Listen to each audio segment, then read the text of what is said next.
परकीय सत्ताधीश जे होते इंग्रज सिद्धी हे समुद्र मार्गाने आपल्या स्वराज्यावर चाल करून येणारे होते त्यावेळी.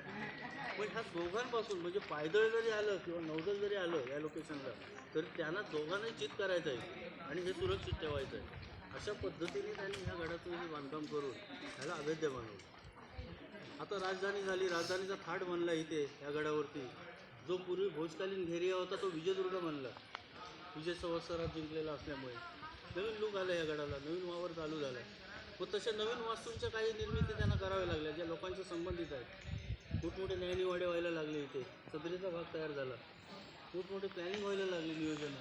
खलबतखान्याची निर्मिती झाली. बघा ह्या वास्तू तुमच्या नजरेसमोर दिसतात गडाच्या मुख्य प्रवेशद्वाराने हात प्रवेश केल्यानंतरच त्याची सुरुवात झाली आहे बघा. म्हणजे त्या पद्धतीने या गडावरचं नियोजन होते त्यावेळेस. खलबतखाना म्हणजे काय रे? आता खलबतखाना जो आहे हा खलबतखाना म्हणजे प्रत्येक जे काही मोहिमा असतील, लढे असतील, असतील, कटकार असतील, काही असो त्या संदर्भात एक गोपनीय चर्चा व्हायची. विश्वासू लोकांना एकत्र घेऊन तिथे सगळ्या लोकांना बोलवायचे नाही. ती ठराविक त्यांच्या विश्वासात